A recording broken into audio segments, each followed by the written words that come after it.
Rational Elevators, which asks for, would you be coming to Moscow and film those Soviet lifts? I don't think it's hard to film lifts in apartment buildings.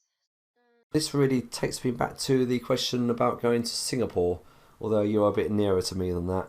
I only film stuff in the area where I'm working or visiting. I wouldn't really pay out the money for a flight to fly into an area that I don't know to film some lifts that may be modernised. So not unless my work brings me to Moscow, which is really unlikely.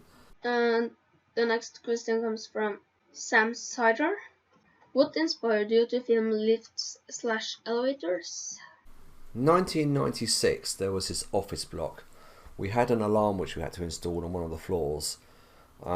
Exploring the building a little bit, there was this lift at the back. It was an express, and on the top level there was some people working on the roof, and to get to the roof you had to walk through the motor room. They had the ladder down, and of course I had to go up there and have a look. It was a relay controlled lift. You had a generator up there which took quite a long time to start up and to run down, and that started up every time you pressed one of the call buttons and stopped as soon as the lifts went into idle. So the next day I come along with a video camera and I went up there and I filmed loads of different things, and that's the first time I saw that express lifts mechanical selector. So that's the first movie I did. Unfortunately that tape has long gone, and in those times I didn't really have many tapes to use for my video camera, and I think I recorded over it, but it doesn't matter because I've got loads of footage of that now.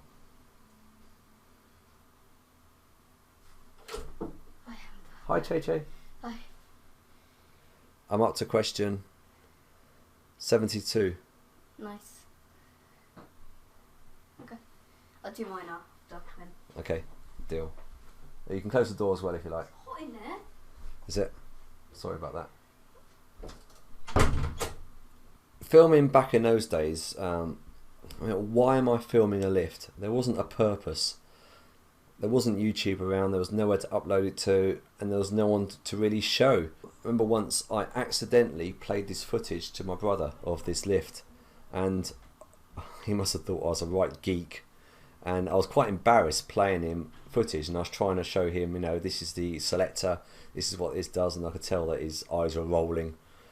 So I didn't really film properly until 2008, which is when YouTube came along and I started my account, because then I had a purpose to record things, other people that are interested in lifts and things, and I suppose that was what inspired me to film, probably YouTube. The next question comes from Sib Hunter Kai, Catholic Hunter. Wow, that was difficult. Why don't you film modern lifts like diesel, DC, etc? That's because I only film stuff that I find interesting.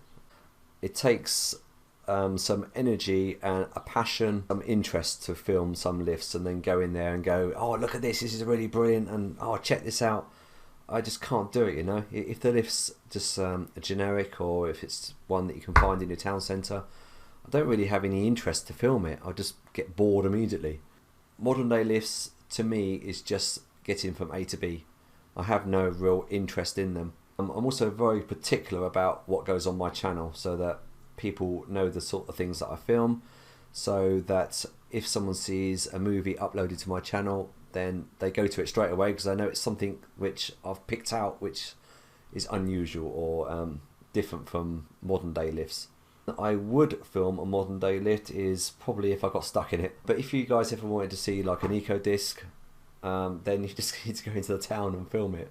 So I only really film unusual lifts or ones with something else to offer, something unusual.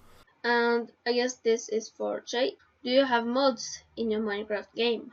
Are you gonna create a channel for Minecraft videos? Do you like filming and riding lifts? What type of lifts do you prefer, and do you dare to risk getting caught on go to the motor room or ride it on the car top? Type of lifts I prefer are old generation, before LEDs, like light bulbs. As soon as the LED era come along, then that was like the mid 80s, 90s, and that's when I started to get a bit bored of them. Dare getting caught in the motor room. Now there's different risk categories which I employ. Low risk, Could be like a block of flats where the motorroom is at the top of a stairwell where no one goes, and then you've got all the time in the world and you're very unlikely to have anyone come up and disturb you. Then you've got medium risk, maybe a hotel where if you went out later or very early in the morning, like 2 or 3 a.m, then there'll be a lot less people around. Still a risk of someone working in the hotel walking past and you getting caught. Then you've got high risk. I class high risk as, I don't know, like a shopping centre or something, where the chances of someone coming through a door and seeing you almost immediately and you getting caught is likely to happen. So I always put things in risk categories. I only really go to the high risk category if it's a lift that I really, really want to film.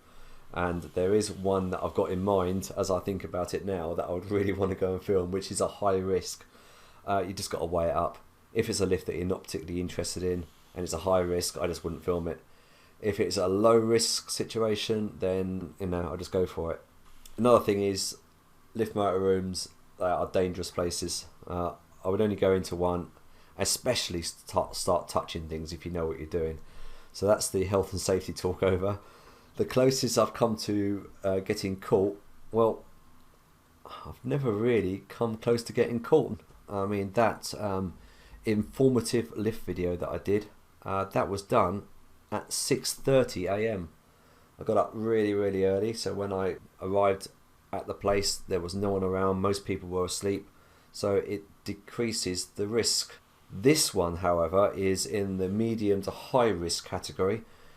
I followed someone in. It was about 1 o'clock in the afternoon, and the chance of someone coming out their flats to see me trying to scramble up into the motorroom, standing on top of a fridge with slippery work shoes on, that's just a risk you have to take sometimes. Modern or old historic lifts? My quickest answer so far, historic. Some guy from Bristol asked, what is your favorite brand of old lift?